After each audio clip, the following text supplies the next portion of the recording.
Depuis des millénaires, le sang coule au Moyen-Orient, en Terre Sainte. Cette région garde les cicatrices des combats qui ont opposé les trois grandes religions. Mais la plaie la plus profonde est celle d'une guerre de 200 ans entre chrétiens et musulmans et qui commence à l'aube du XIIe siècle.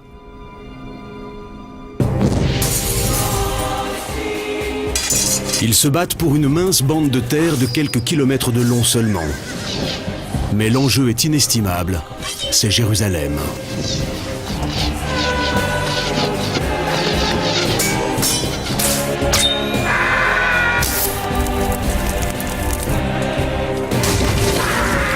Aujourd'hui, la guerre sainte est entrée dans la légende.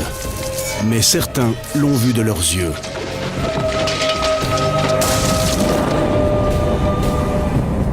De grands chroniqueurs, chrétiens et musulmans, ont relaté de grandes batailles, des hauts faits et rendu hommage à de valeureux guerriers.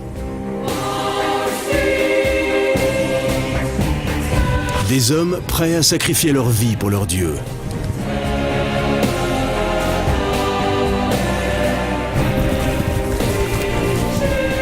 Les croisades représentent le choc de deux grandes religions, l'affrontement du croissant et de la croix.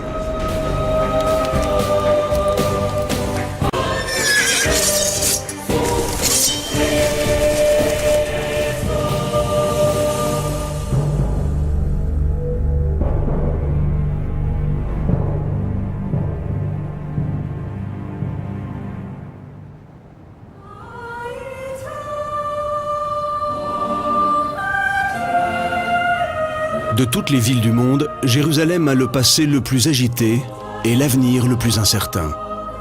Pour les Juifs, c'est le site des grands temples d'Hérode et de Salomon. Pour les musulmans, c'est le lieu qui a vu Mahomet s'élever dans les cieux. Pour les chrétiens, c'est là que le Messie a été crucifié. Après sa mort, la parole de Jésus-Christ s'est répandue. Mais il a fallu à Jérusalem presque 4 siècles d'occupation romaine pour embrasser la religion chrétienne. Pourtant, au 7e siècle, la ville sainte passe sous la coupe d'une nouvelle religion, l'islam. «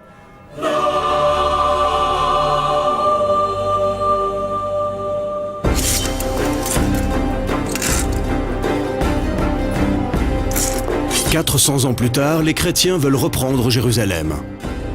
À travers toute l'Europe, quelques 60 000 guerriers se réunissent et se préparent à la bataille. L'un de leurs chefs militaires, le duc Godefroy de Bouillon, est un homme d'expérience. Il lève sa propre armée pour ce qui va devenir une croisade, une guerre de 3 ans, à quelques 5000 km de là, pour reconquérir Jérusalem au nom de Dieu. Godefroy n'est pas seulement un soldat très estimé. Généreux bienfaiteur de l'Église catholique, c'est aussi un homme d'une grande piété.